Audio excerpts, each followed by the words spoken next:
Assalamualaikum dan selamat pagi kepada para penonton Facebook Jabatan Muzium Malaysia. Bersama saya Yusri, hari ini kita akan bersama-sama untuk berkongsi dengan para penonton di luar sana, iaitu bicara at museum yang bertajuk Rumah Melayu Melaka. Hari ini kita bawakan khas seorang yang akan berkongsi informasi tentang Rumah Melayu Melaka ini, iaitu beliau merupakan Puan Fazilah binti Muhammad Nasir, iaitu pensyarah program Seni Bina Jabatan Kejuruteraan Awam Politeknik Merlimau Melaka. Selamat datang Puan. Terima kasih Encik Sri. Hari ini kita nak berkongsi tentang Seni Bina Melayu Rumah Tradisional Melaka. InsyaAllah. Selama ni dah tentulah Puan sebagai pensyarah berkongsi dengan pelajar-pelajar di Politeknik dalam bilik kuliah. Hari ini kita bersama dengan penonton di luar sana, kita nak menyampaikan informasi tentang tajuk kita, iaitu Rumah Melayu Melaka. Puan dah berapa lama dengan Politeknik ni sebenarnya? Saya dah berkhidmat di bawah Jabatan Pengajian Politeknik dan College Community selama 12 tahun. 12 tahun. Alhamdulillah dah 12 tahun. Okay. Memang saya di program Seni Bina dan memang pengkhususan saya lebih kepada konservasi, warisan dan konservasi. Wow. Maknanya adalah sikit background. Background tu orang kata dengan sejarah kan, konservasi tu kan, muzium dengan konservasi pun adalah core business kita sebenarnya. Baiklah, kita sedia maklum kalau di Melaka ni kita ada satu muzium kat sini Puan, iaitu betul. Muzium Seni Bina Malaysia. Betul. Di mana kita memfokuskan tentang seni bina era-era tertentu, era British kan. Dan ada juga segmen sebenarnya dalam muzium tersebut, iaitu memfokuskan tentang rumah tradisional yang berada di negara kita. Betul. Kan? Dan dah tentulah antara yang ada dalam tu Rumah Melayu Melaka. Ya, antaranya. Okay? Sebab kalau kita masuk ke negeri Melaka ni pun kita dapat tengok dengan jelas kan rumah-rumah Melayu ni kan, yang saya tahulah, yang saya tahu konsep tangga dia tu. Ya, betul. Memang unik ya.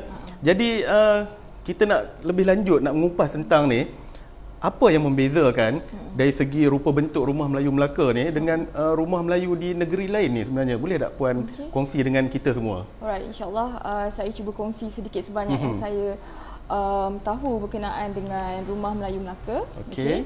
Alright, bila kita cakap tentang seni bina reka bentuk rumah Melayu, daripada utara ke selatan, baik ke pantai timur, ke pantai barat dan Sabah dan Sarawak, kita sebenarnya ada pelbagai jenis-jenis rumah tradisional. Betul. Yang kita panggil sebagai rumah tradisional. Betul. Okay? Tapi untuk hari ini kita fokus pada rumah tradisional Melayu, yang mana kalau orang kata bila berjalan utara ke selatan, kita akan nampak pelbagai rupa bentuk, dan ini adalah antara rupa bentuk rumah-rumah Melayu yang berada sekitar Malaysia.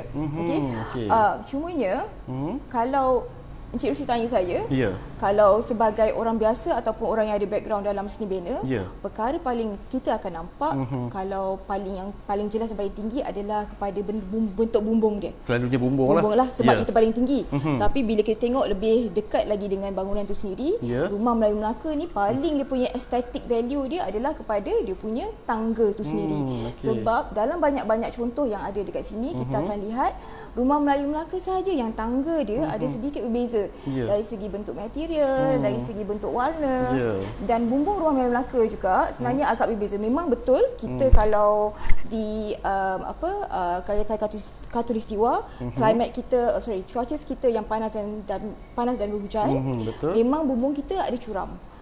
Tapi kalau kita tengok curam bumbung Melaka, dia berbeza sedikit dengan bumbung-bumbung di negeri lain. Dan nanti saya akan terangkan sikitlah kenapa ini macam rumah di Negeri Sembilan bumbung dia agak sikit nak sama macam rumah bumbung Melaka. Lebih kurang ada gaya. Ada gaya persamaan tu. Ada gaya sikit. Okey. So ini menunjukkan rumah-rumah tradisional yang berada di seluruh Malaysia lah. Ya, betul. Di antaranya yang berada di Negeri Sembilan, Melaka. Macam ini adalah rumah kutai di Perak. Rumah kutai Perak. Lepas tu ini adalah bumbung limas. Biasanya orang kata bumbung limas, dan ini adalah potong Belanda. Biasanya di Johor. Jadinya saya mungkin boleh sentuh sedikit kot. Boleh? Bila kata tentang bumbung tu tadi. Sebab bila di antara persempadanan negeri, persempadanan daerah, okey, mungkin boleh next slide. Okey, kita tengok. Kita tengok sekejap ya. Kita tengok kepada kita akan tengok kat sini Melaka berada di kawasan belah selatan, berjiran dengan Negeri Sembilan dan Johor. Dan kita akan nampak yang mana menghala ke arah Melaka yang menghala berdekatan dengan Negeri Sembilan, untuk bumbung dia ada ciri-ciri pengaruh daripada Negeri Sembilan tu tadi. Okey, mungkin tak secara keseluruhan sebab bumbung Negeri Sembilan dia lebih lentik di bahagian hujung. Tapi Melaka punya dia clean cut, dia straight point. Tapi bila dia menghala ke belah selatan Melaka, kita akan tengok bentuk bumbung sedikit berbeza, dia macam mengikut kepada rumah bumbung limas di Johor. Okey. Itu yang kata special tu, sebab dalam mana-mana negeri pun bila dia start persempadanan, ada sedikit pengaruh daripada orang sebelah dia. Macam gitu. Okey, dia orang kata terpengaruh dengan jiran tetangga. Ya, betul. Pengaruh dengan kadang-kadang dia bergerak sebab kita pun berpindah kan kadang-kadang kan. Ya, betul tu. Jadi berhijrah, yang ini daripada Perak asalnya pindah ke Selangor. Jadi dia bawa apa yang dia tahu, dia bawa ke tempat yang baru. Betul tu. Jadi dia aplikasikan benda tu. Ya, betul. Mengikut kesesuaian dia pula. Betul. Lebih kurang macam tu lah. Lebih kuranglah begitu. Kalau ini pula dia menunjukkan ini saya cuma nak menunjukkan tentang di Melaka ada 3 daerah. Kita ada Alor Gajah, Melaka Tengah dan Jasin, dan baru-baru ni kita ada pecahan daripada Alor Gajah tu sendiri, kita pecahkan kepada daerah Masjid Tanah. Okey. Jadinya selalunya rumah-rumah yang berbumbung Melaka macam yang gambar sebelum ni, kita akan tengok pada kawasan tengah. Okey. Dan bila menghala ke Alor Gajah, ada pengaruh Naning dahulu waktu ada perang Naning so dia ada pengaruh dekat sana. Belah Jasin dia lebih kepada selatan, dia ada pengaruh ala-ala bumbung cara bentuk rumah Melayu Johor. Okay. So kita akan nampaklah sedikit pola perbezaan di situ. Ya, betul. Macam itu. Jadi apa yang diterangkan ni dah macam saya ada dalam bilik kuliah pula.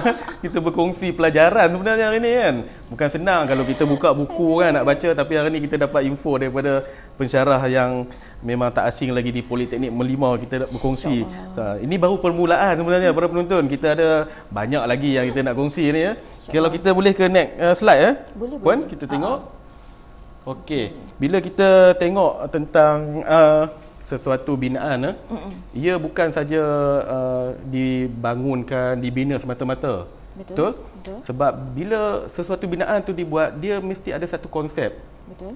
Dan juga fungsi yang paling penting lah. Bila kita tengok rumah Melayu ni yang terkenal dengan ukiran, dengan peredaran udara yang masuk keluar, semua tu ada fungsi tertentu.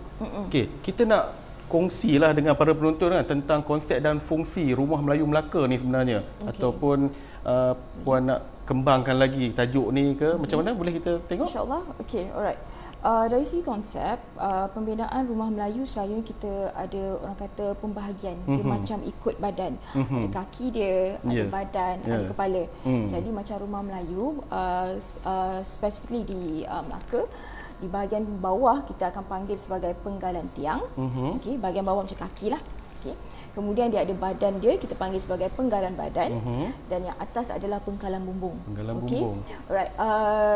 Selalunya macam rumah Melayu, kalau mungkin saya rasa mungkin audience pun mungkin dah ada sedikit pengetahuan tentang bagaimana rumah Melayu dibina, macam mana dipasakkan dulu tiang seri, kan? Alright. Cuma yang tu saya skip sikit lah. Okay? Tapi kalau kita lihat pada sini, ini adalah salah satu contoh rumah Melayu Melaka yang menggunakan bumbung jenis bumbung panjang. Okay? Kita boleh tengok sedikit, ini adalah pelan lantai. Okay? Ini orang kata yang simplified lah. Okay, kita start daripada serambi, masuk ke rumah ibu, ada selang, dapur dan pelantar. Okey, cumanya dekat rumah Melayu Melaka ni, kita ada beberapa jenis rumah Melayu. Beberapa jenis, iaitu satunya adalah rumah bujang, dia ada 6 tiang utama. Kemudian rumah berbandung 2 ada 12 tiang utama, dan juga rumah berbandung 3 ada 16 tiang utama. Mungkin audiens tertanya-tanya juga lah kenapa bandung, kan berbandung. Bandung. Okey, cumanya Selalunya saya kongsi sedikit. Berbandung ataupun kata dasarnya adalah bandung. Bandung ni maksudnya diserangkaikan. Okey. So bila diserangkaikan, okey, contohnya saya ambil rumah berbandung 2, 12 tiang utama. Yang diserangkaikan itu adalah kalau audiens boleh lihat, rumah ibu dengan rumah dapur warna dia berbeza, kan? Serambi, selang dan pelantar satu lagi warna, kan? Ya, betul. Okey. So sekarang ni serambi rumah ibu itu dengan serambi adalah bandung yang pertama. Rangkaian yang pertama.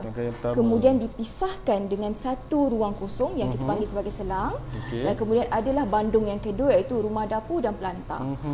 Jadi dia akan memanjang ke belakang macam tu. Itu yang akan kita panggil sebagai berbandung 2. So kalau berbandung 3 maknanya dia kepanjang ke belakang lagi. Dan ada penambahan ruang lah.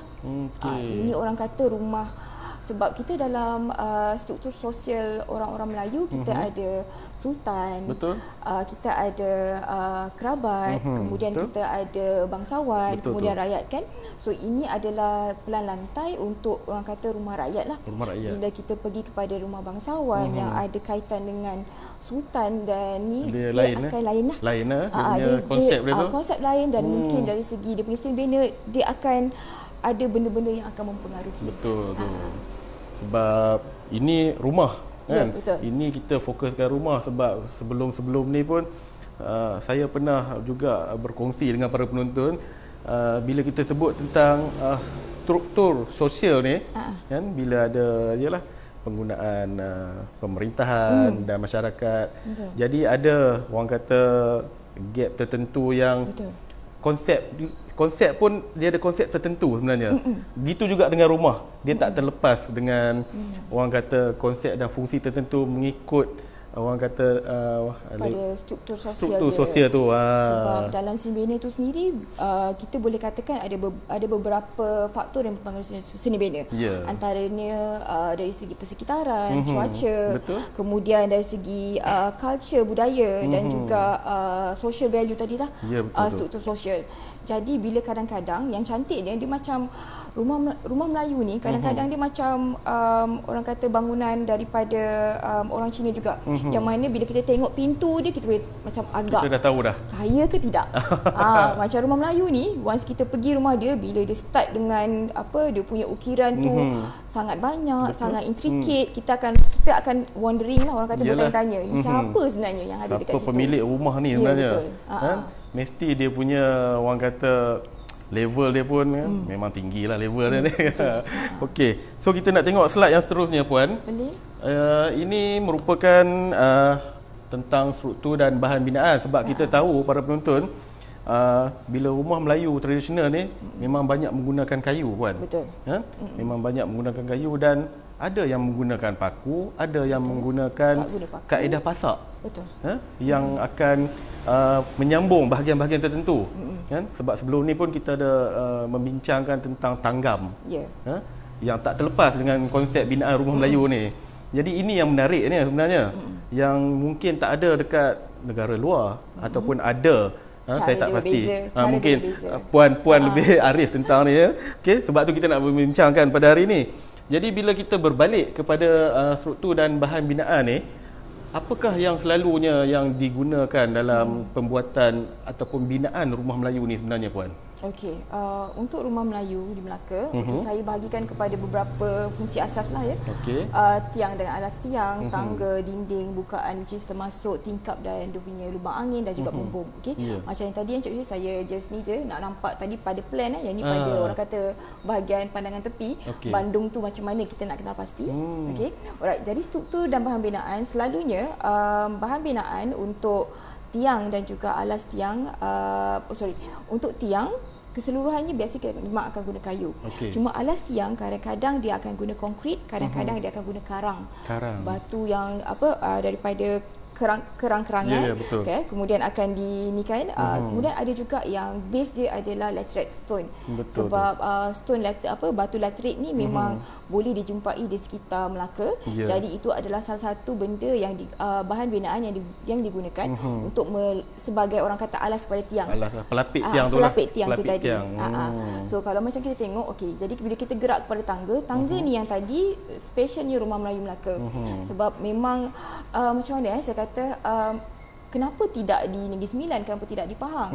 Cumanya dari segi cuma saya orang kata berkongsi pendapat lah ya, sebab negeri Melaka pada zaman dahulu adalah negeri orang berdagang. Betul. Jadi apa yang datang adalah orang mendatang, baik daripada China, daripada India, daripada Arab. Jadi dia membawa pengaruh. Macam mungkin di negara-negara lain pengaruh tu dia kurang, sebab memang Melaka ni terkenal negeri dagangan. Jadinya kalau kita boleh lihat, tangga ni dia dah orang kata asimilasi penggunaan bahan binaan daripada orang luar yang mana dia bawa dan dia terus orang kata letak dekat rumah Melaka tu tadi. Kadang-kadang kita akan nampak yang mana tangga rumah Melaka ni bentuk dia memang akan sedikit orang kata daripada ruang yang kecil dia membesar lebar gitu kan. Jadinya ada yang decorate dia simple, maknanya konkret saja, tapi akan ada juga yang mana kita akan perhatikan ada jubin-jubin orang kata macam Chinese styles yang akan diletakkan untuk mencantikkan lagi rupa bentuk tangga tu tadi. Itu orang kata kalau dalam seminar kita kata macam welcoming space, welcoming senses lah. Yalah, betul. Memeriahkan orang datang. Dan struktur dan bahan binaan untuk rumah Melayu Melaka kalau dari segi dinding, mungkin saya boleh share sedikit.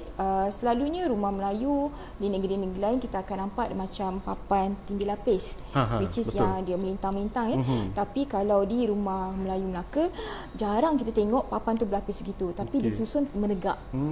Jadi biasanya benda ni kita panggil sebagai papan berlidah. Dia akan tegak. Jarang. So dia memang profil dia memang memanjang begitu. Untuk dan juga untuk bukaan tingkap dan lubang angin kita akan tengok ini, saya rasa disebabkan ada pengaruh pada luar mana-mana yang dibawa. Jadi ukiran itu saya tak boleh katalah di standard di sinilah kan. Betul. Sebab dia memang agak sejagat ya. Dan bumbung ini nak saya tekankan yang mana bumbung ni selalunya kalau bumbung untuk rumah Melaka dia punya kecuraman adalah lebih kurang 50 ke 60 darjah. Jadi dia agak orang kata macam menjunam lah gitu. Dan selalunya bumbung ni kita panggil sebagai tara. Dan kita akan tengok di bahagian macam bumbung tu dia ada penutup dah. Yang itu kadang ini. Ya betul. Kadang dipanggil sebagai lipat kajang, tapi biasanya kalau bumbung dekat negeri lain yang penutup tu dia akan panggil sebagai tibalaya. Selalunya menggunakan apa? Saya tengok mata kasar zinc. Macam zinc. Tapi kalau ini yang memang dah dimodernkan lah. Tapi biasanya memang akan guna masih bahan binaan masih kayu dan biasanya berukir. Sebab selalunya bahagian atas tu ada loteng. Ada loteng. Biasanya. Wah, menarik ya. Tapi itulah yang orang kata berbalik kepada struktur yang merujuk kepada rumah Melayu Melaka ni.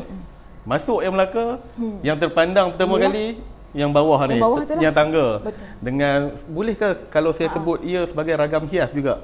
Boleh kata. Boleh dikatakan. Dia sebagai antara struktur yang mempunyai ragam hias. Ragam hias yang menggunakan jubin cantik orang kata nampak variasi color dan corak kat situ. Macam yang puan jelaskan tadi, ia sebagai mengalu-alukan tetamu untuk datang ke rumahnya. Okey. Kalau saya masuk sini pun puan, sebenarnya kita masuk ke negeri Melaka ni. Saya terpandang ada satu kampung di Bandar Hilir ni. Ya, betul. Iaitu Kampung Moten sebenarnya. Kampung Moten ni antara produk pelancongan negeri Melaka yang masih mengekalkan rumah Melayu tradisional Melaka. Maknanya kalau dari jalan darat lah boleh akses ke situ, ataupun satu lagi kalau kita naik apa tu puan? Kita naik Melaka Cruise. Melaka Cruise.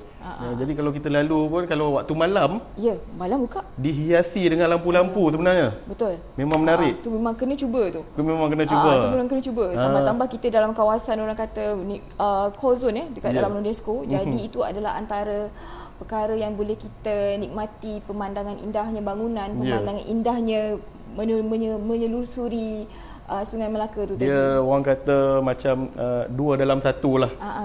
Selain menyelusuri Sungai Melaka tu, boleh juga melihat binaan-binaan, bangunan-bangunan yang ada di sekitar tebing-tebing Sungai Melaka tu. Betul. Antaranya Kampung Moten tu lah. Kampung Moten, sebab selalunya bila kita akan start cruising, paparan pertama ataupun rupa pandang pertama yang kita akan nampak adalah belakang shop lot. Oh, belakang shop block. Tapi memang dah hiasi dengan mural. Tapi so kita akan nampak pola lah dekat situ. Okey, topologi bangunan yang berbentuk kolonial. Kemudian bila di hujung tu baru kita akan jumpa perkampungan moden. Perkampungan moden. So adalah beberapa buah rumah di sana yang masih mengekalkan ciri-ciri seni bina Melayu Melaka lah. Okey. So orang kata yalah Melaka memang kaya dan padat dengan khazanah ataupun bukti-bukti sejarah negara ni sebenarnya yang juga tak terlepas daripada sejarah ataupun perkongsian produk pelancongan di sini merupakan binaan Rumah Melayu itu sendiri, ya, yang kita fokuskan dan kita kekalkan sehingga ke hari ini. Betul. Yang kita dapat lihat tak payah pergi jauh. Datang je ke Bandar Hilir dah boleh nampak dekat perkampungan moden tu. Betul. Jadi memang menarik sebenarnya Melaka sebab dia banyak produk sejarah dekat sini yang boleh datang dan explore. Betul Puan? Betul. Okey, sebelum kita lebih lanjut lagi bagi para penonton Facebook Live secara langsung sekarang ni bersama dengan kami dalam tajuk Bicara Muzium Rumah Melayu Melaka, boleh bertanyakan soalan yang kita akan kongsikan dengan anda. Jika Puan Fazilah dapat berkongsi jawapan dengan anda secara langsung, beliau akan terus menjawab. Jika tidak, kita akan membantu meninggalkan jawapan kepada anda selepas program ini tamat. Tetapi kita dah ada soalan sebenarnya Puan. Boleh. Okey, soalan daripada penonton itu, apakah fungsi ruang mengikut klasifikasi struktur Rumah Melaka ni sebenarnya? Terima kasih kepada yang bertanya tu. Alright, untuk menjawab soalan ni, boleh kecil kita patah balik. Kita patah balik sekejap. Okey, berkenaan dengan ni fungsi ruang mengikut kepada struktur Rumah Melayu Melaka. Okey. Itu yang saya katakan tadi, seni bina ni dia dipengaruhi oleh budaya, dipengaruhi oleh cuaca dan juga social value tadi. Jadinya kalau kita boleh lihat yang mana pembahagian ruang di dalam Rumah Melayu, macam contoh ni Rumah Melayu Melaka, dia ada orang kata beberapa tahap lah. Bila datangnya Islam waktu dulu, perlunya ada orang kata pemisahan di antara lelaki dan perempuan. Jadi kita akan nampak dekat sini selalunya kawasan Serambi lebih kepada fungsi orang kata public yang mana semua orang boleh masuk. Tapi zaman dulu selalunya lelaki akan berada di Serambi. Rumah ibu selalunya tertumpu kepada orang perempuan sahaja. Misal katalah contoh ada kenduri. Kita dah kata Serambi orang lelaki masuk ke situ. Orang perempuan nak masuk kat mana? Betul. Sebab itulah adanya kalau kita nampak selang ataupun mungkin orang kata pelantar kat belakang, tapi biasa akan masuk menerusi selang. Sebab itulah dia telah dibahagikan. Maknanya orang kata manislah sikit. Orang lelaki dah di depan di Serambi, mungkin baca doa kat depan kan. Orang perempuan kita pun segan gak lah. Jadi kita akan masuk melalui selang terus ke rumah dapur. Biasanya apa-apa aktiviti masak-masak, orang kata rewangan dulu kan, akan berada di dapur dan juga di ruang ibu. Jadi fungsi itu dia orang kata telah berbagi. Dan selalunya Serambi memang lebih kepada orang lelaki, rumah ibu, selang dan seterusnya ini adalah lebih kepada orang perempuan lah. Dan rumah ibu tu selalunya akan ada bilik. Biasanya kadang-kadang dia ada satu bilik untuk ibu dan ayah lah. Itulah harap-harap menjawab insya-Allah. Terima kasih kepada penonton tadi yang bertanyakan soalan. Bila berbalik kepada wujudnya ruang yang dipanggil selang tu, dia ibarat macam zon bebas cukai lah. Betul. Antara dua negara. Tapi ini memisahkan antara dua ruang. Ya, betul, memisahkan antara dua ruang. Saya setuju dengan apa yang Puan telah nyatakan tadi bila kemasukan agama Islam di negara kita, tanah Melayu kita, zaman Melaka lah. Jadi dah ada orang kata satu garisan pemisah lah antara sempadan lelaki dan juga perempuan. Jadi ini diaplikasikan dalam binaan rumah sebenarnya. Ini yang menarik Puan. Betul.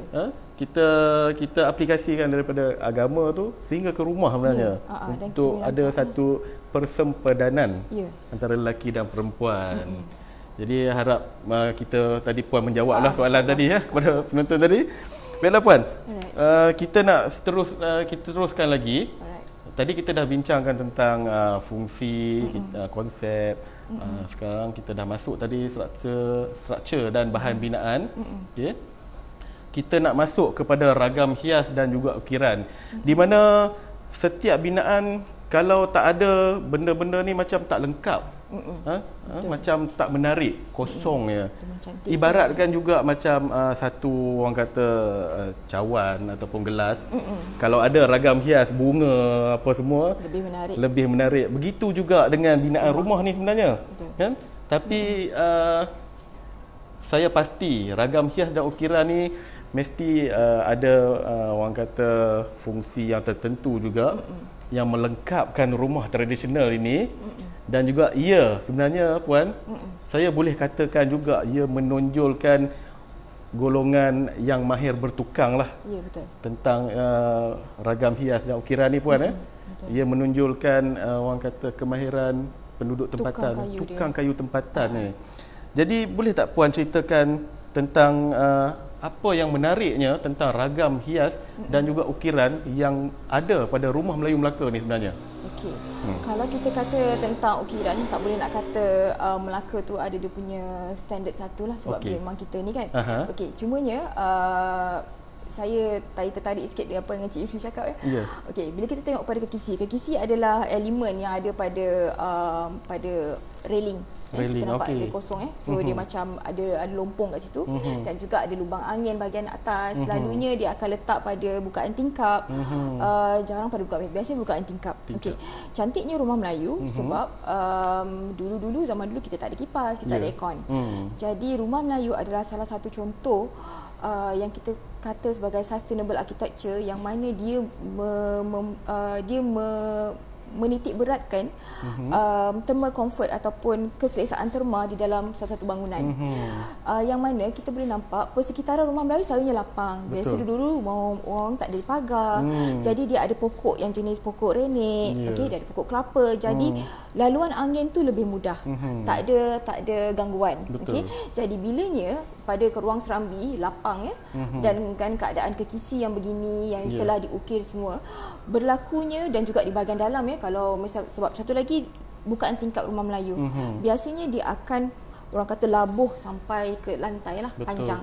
Dia jarang pendek macam kita zaman sekarang, macam tingkat ada kita paras tertentu saja kan. Okey, jadi fungsi kekisi pada serambi, kekisi pada tingkap, lubang angin pada atas yang biasanya diguna ukiran tembok-tembus. Okey, benda tu yang membenarkan pengaliran udara berlaku secara orang kata daripada satu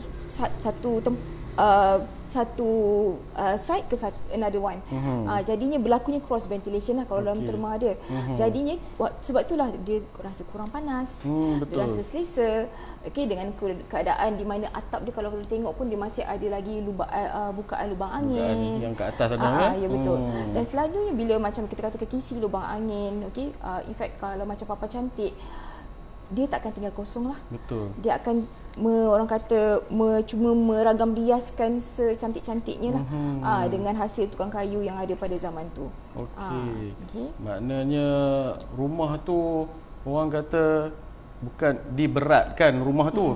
Tak, dalam istilah diberatkan dengan ukiran, dengan ragam hias. Diberatkan dengan ukiran, betul, dengan ragam rias, betul. Jadi dipenuhkan sebenarnya dengan, dan walaupun diberatkan dengan ragam rias, dia membawa fungsi. Betul. Bukannya semata-mata dilekat, diletak semata-mata, tidak. Dia mempunyai fungsi tertentu. So orang kata ada estetik, ada functionality dari situ. Betul tu. Bila tengok rumah-rumah kampung ni kan, kita teringat kampung masing-masing yang ada di utara, di selatan, di timur barat semua. Almaklumlah kita era PKP sekarang ni tak disebut tu kampung-kampung. Jangan sensitif lah. Tapi kita nak kongsi sebenarnya rumah Melayu ni.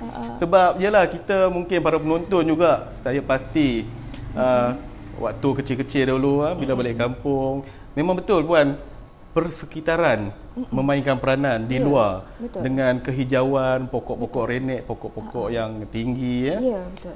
Ia memberi sistem pengudaraan yang boleh memberi kesan kepada rumah tu juga. Jadi di dalam rumah tu pula ada satu sistem ventilation. Betul. Pengudaraan Mengizinkan secara natural, secara semula jadi. Sebab yalah, saya pun nak berkongsi sikit lah. Kalau kita balik kampung dulu puan, atap zinc bila dah subuh tu memang sejuk. Kan. Benda tu apa, betul, dengan air embun apa semua kan. Jadi itulah orang kata konsep rumah Melayu dulu. Sebab saya tertarik sebab ragam rias rumah Melayu biasanya membawa maksud, ada fungsi dia. Ada fungsi dia sebenarnya. Bukan betul, ia semata-mata dibuat begitu saja. Betul. Ada fungsi tertentu. Memang menarik sebenarnya tuan-tuan dan puan-puan. Dan bagi anda yang di luar sana, mungkin ada pelajar-pelajar yang mengambil jurusan seni bina yang nak dapatkan informasi tentang tajuk kita hari ini, cepat-cepat share sebelum kita tamatkan program ini. Kalau dah tamat pun nanti boleh share lagi. Sebab bukan senang kita nak bersama dengan Puan Fazilah binti Muhammad Nasir, pensyarah daripada program Seni Bina Jabatan Kejuruteraan Awam Politeknik Merlimau Melaka. Baiklah, kita dah tengok dah perbezaan seni rupa bentuk rumah Melayu Melaka dengan rumah Melayu di negeri lain. Kemudian kita dah tengok tentang konsep, fungsi, struktur dan bahan binaan. Dan sebentar tadi Puan dah kongsikan dengan kita tentang ragam hias dan juga ukiran pada rumah Melayu Melaka. Kita nak teruskan lagi perkongsian menarik ini.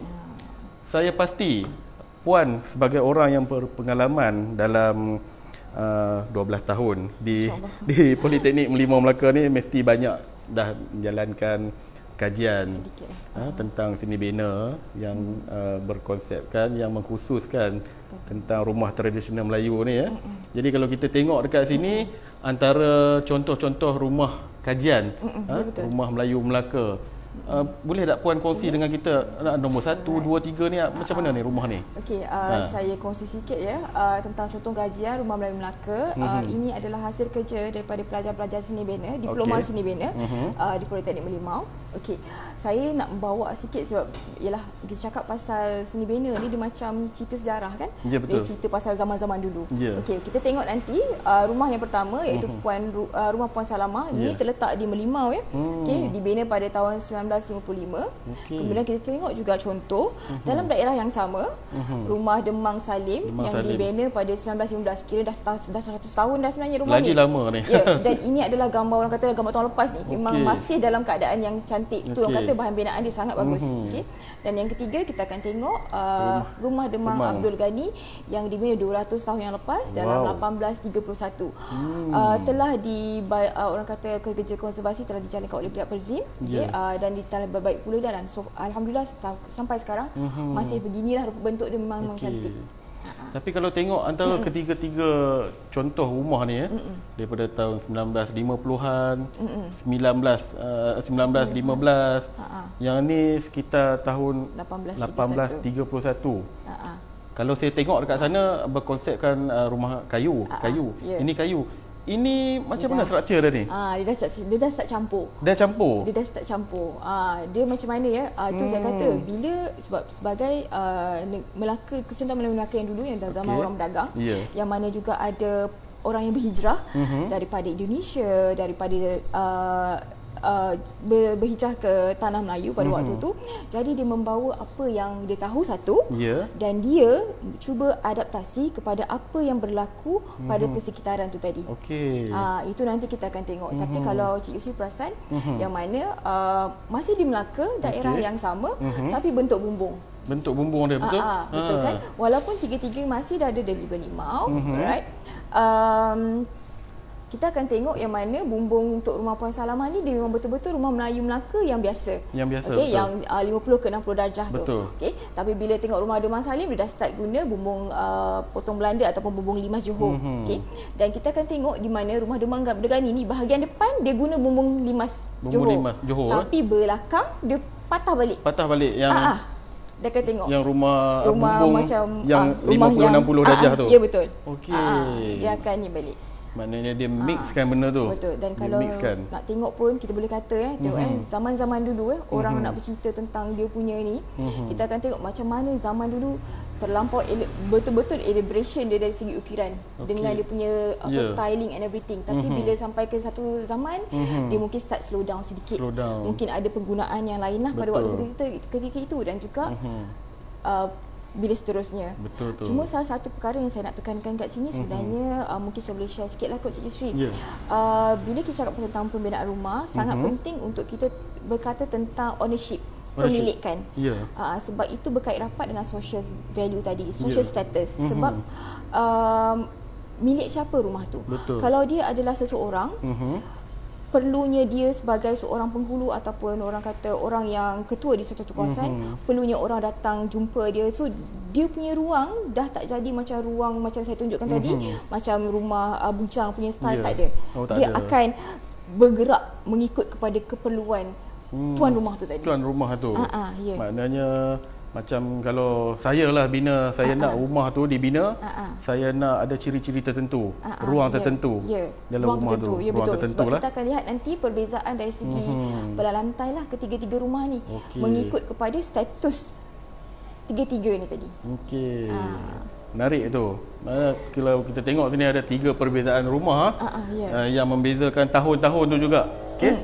Jadi kita masih ada lagi daripada soalan daripada penonton sebenarnya yang bertanyakan, apakah fungsi tangga rumah Melaka yang dibina agak besar dan lebar berbanding rumah tradisional yang lain? Okey, terima kasih kepada para penonton yang bertanya tu. Alright. Okey. Macam mana tu Puan? Alright, selalunya kalau kita rumah Melayu Melaka, rumah Melayu yang biasa, kita guna tangga kayu. Tangga kayu. Dan biasanya dia ada orang kata tangga tu biasa kita jarang bertutup di belakang. Dia lompong kan? Lompong. Jadi bila nak pijak tu pun dia ada extra space lah sebab dia tidak dihalang oleh bahagian belakang kan. Macam tangga rumah Melaka. Dia memang saya tak boleh nak kata dia macam mana sebab kita dulu-dulu kita tak ada ukuran spesifik yang perlu diikut. Jadi lebih kepada ikut tukang rumah yang buat rumah. Dan saya akui beberapa rumah Melayu Melaka yang kita pergi, kelebaran tangga dia tu memang agak lebar sikit. Memang lebar. Yang pada saya, ini secara pendapat peribadi saya kira sebab mengambil kira kepada kisah tadi, orang yang datang, keliling dari siapa. Sebab di Melaka kita komuniti bukan sahaja mungkin orang Melayu, kita ada pendatang dari, bukan pendatang, maksudnya orang yang datang berdagang macam orang Arab, orang Dutch sendiri, orang Belanda. Jadinya mungkin itu salah satu perkara yang mempengaruhi kenapa kelebaran tangga Melaka tu tadi. Pada pandangan saya macam itulah. Okey.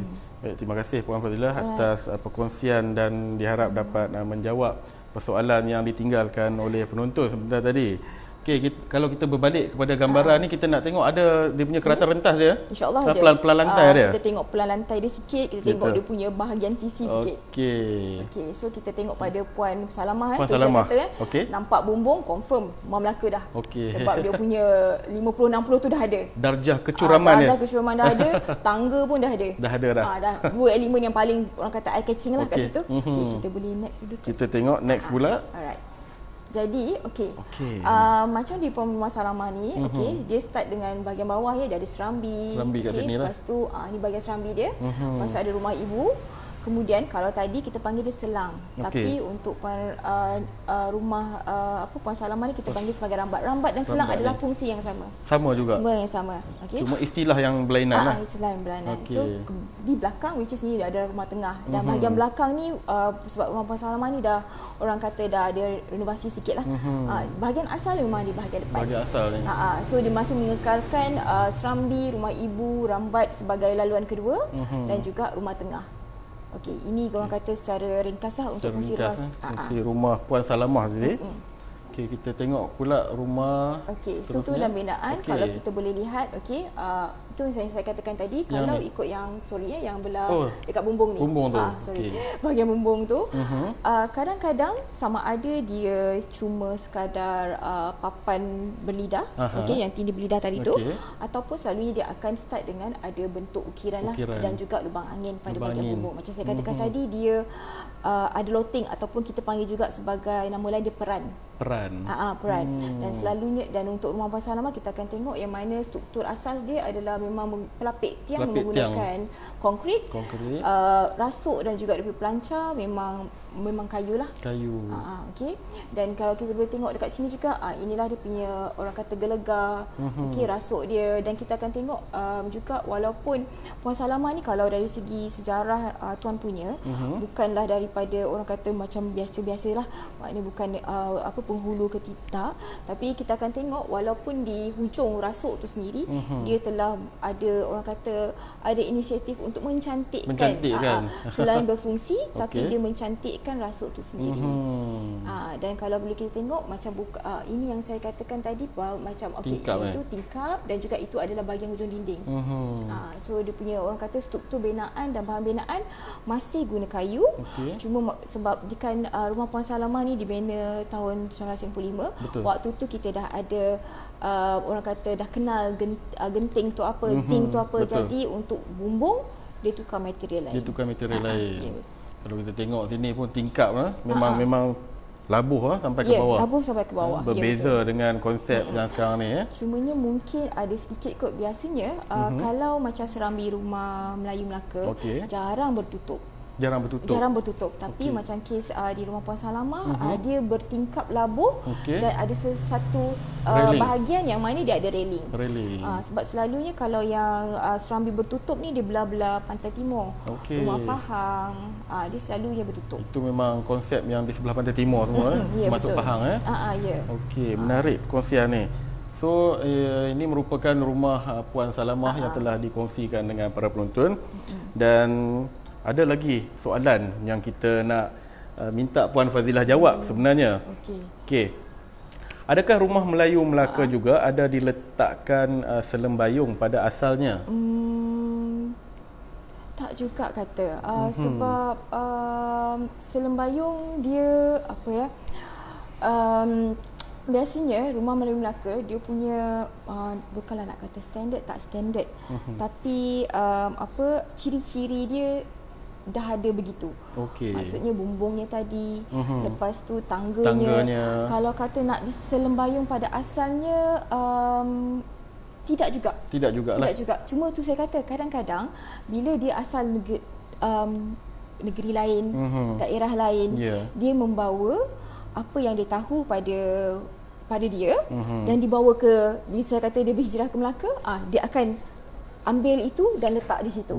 Sebab tu kadang-kadang juga ada yang mana rumah Melaka dia ada buah buton.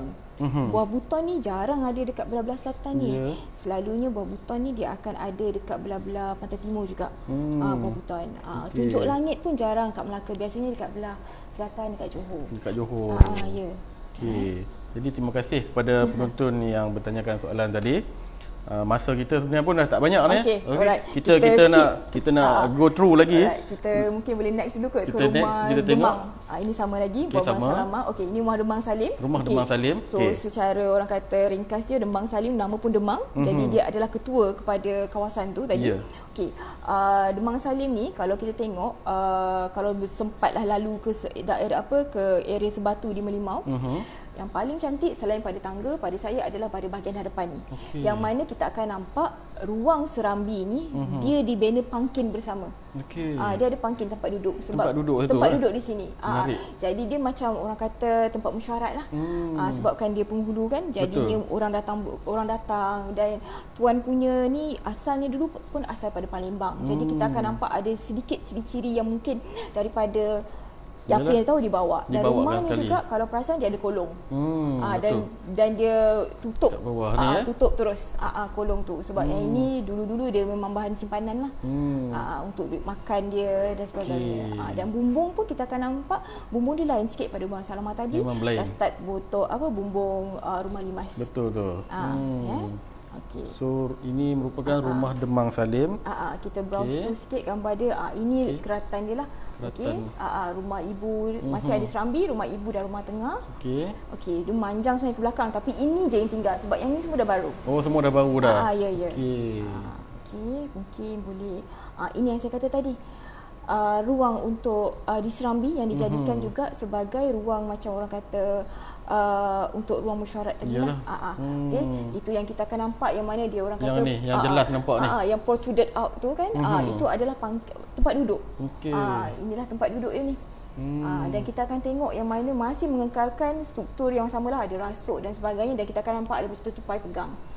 Itu macam buah buton dekat bawah, macam dia macam buah buton tapi actually tak adalah bawah buton tu, tak patut. Dia cuma sebabkan kayu tu kan, tiang tu begitu dah support, jadi dia cantikkan bahagian bawah.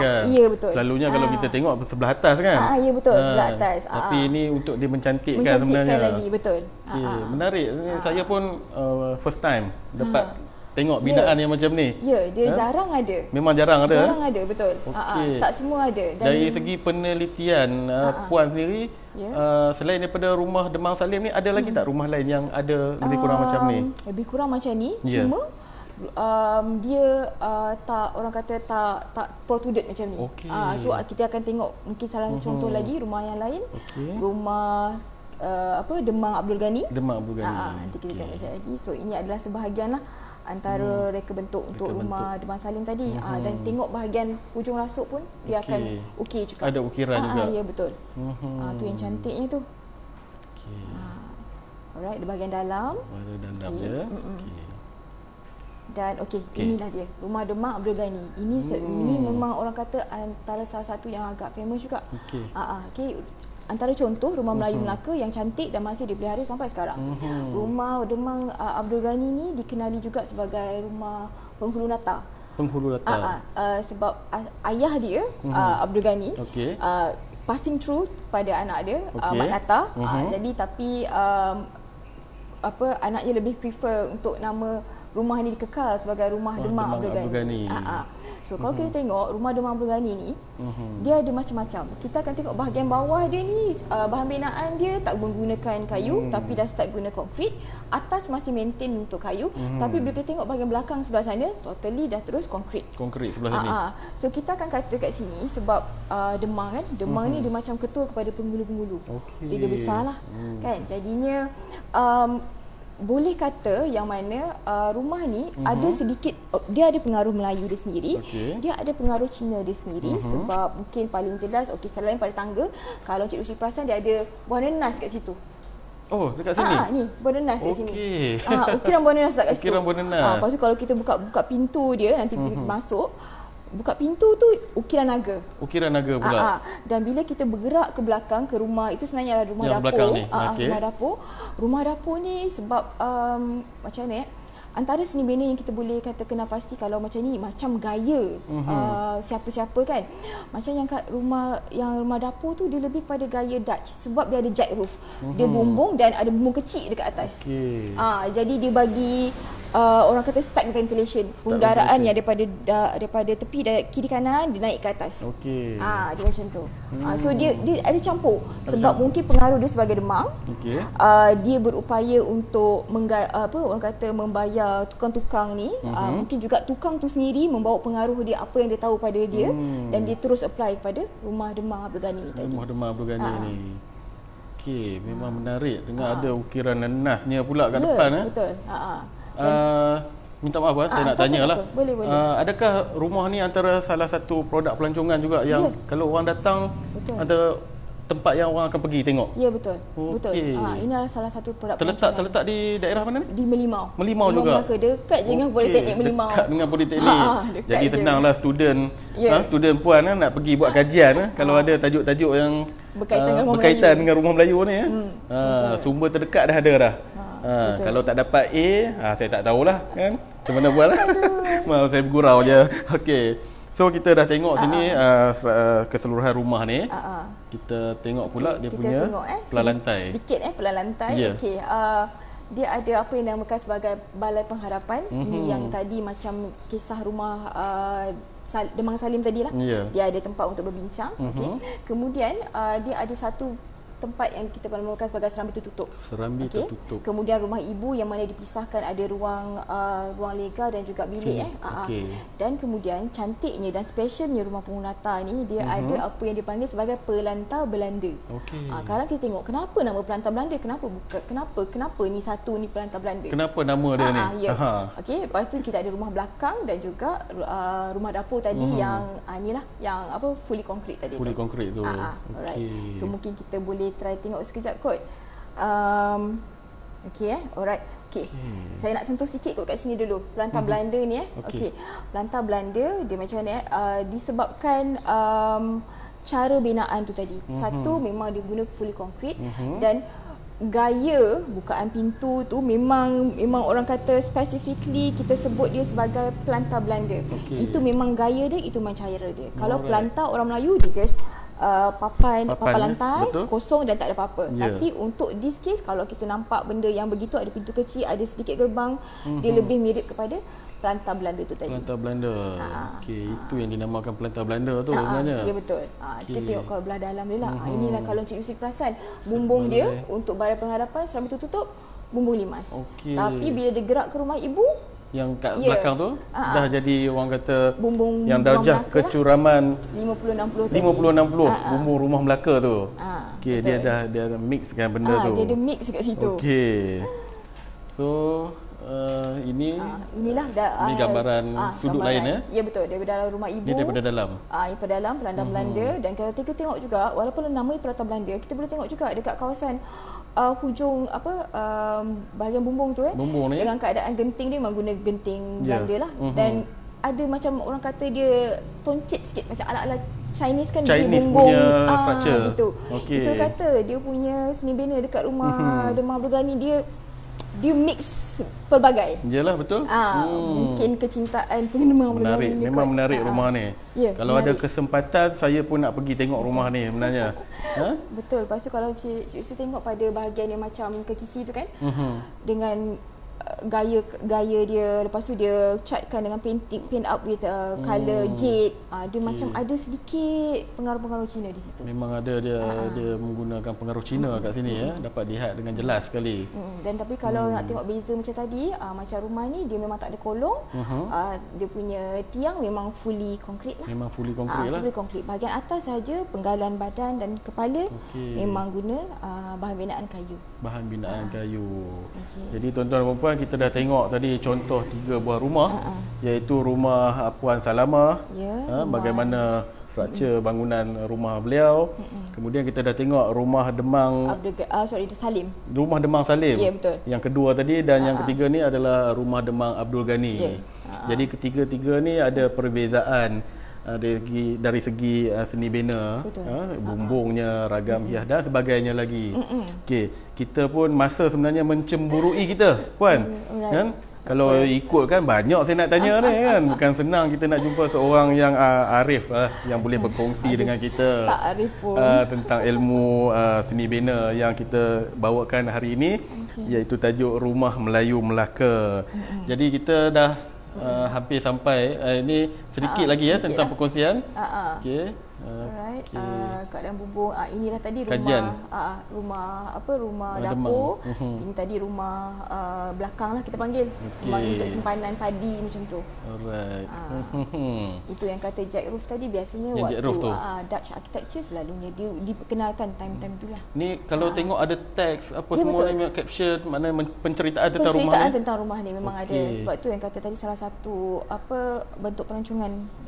Jadi inisiatif untuk konserv balik rumah ni telah dijalankan oleh pihak Perzim. Ya betul. Perzim untuk mengekalkan keaslian ataupun ciri-ciri yang ada, mengekalkan sumber sejarah yang betul ada di negeri Melaka ni. Ini yang pada penghadapan tadi, dan kita tengok kalau papan dinding dia sangat macam mana saya kata penuh dengan ukirannya, mana kekisinya, mana dia punya louvers, dia punya ukiran dekat bahagian antara jenang dia ni. Betul tu. Dan juga itu tadi pintu masuk ke balai penghadapan ada sedikit, dia macam ada nampak naga bahagian atas tu.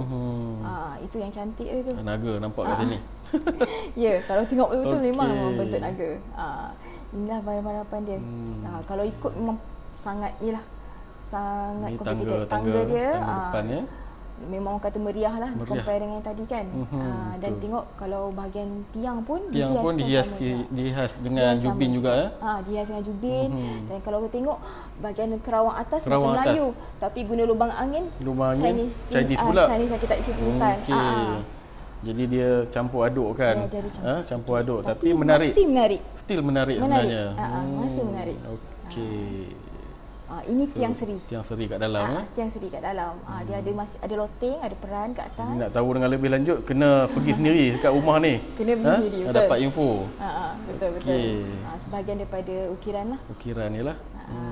Alright. Alhamdulillah. Kita dah sampai ke penghujung sebenarnya. Baiklah, para penonton FB Live Jabatan Muzium Malaysia, saya mengucapkan juga terima kasih kepada para penonton yang sudi meluangkan masa menonton program pada hari ini yang kita bawakan khas bersama dengan Puan Fadilah binti Muhammad Nasir, iaitu pensyarah program seni bina Jabatan Kejuruteraan Awam Politeknik Merlimau Melaka, yang telah berkongsi dengan kita semua hari ini tentang tajuk iaitu Rumah Melayu Melaka. Terima kasih kepada para penonton yang menonton dan juga yang bertanya soalan sebentar tadi. Mungkin ada persoalan lain yang ada nak ditujukan, boleh tinggalkan di ruangan komen. Jadi selepas ini kami akan membantu menjawab persoalan yang ada pada tuan-tuan dan puan-puan sekalian. Baiklah, bagi anda di luar sana, teruskan untuk bersama dengan Jabatan Muzium Malaysia melalui media sosial kami iaitu Facebook dan juga Instagram bagi mendapatkan program-program dan aktiviti-aktiviti permuziuman kami di seluruh negara, khususnya di bawah Jabatan Muzium Malaysia.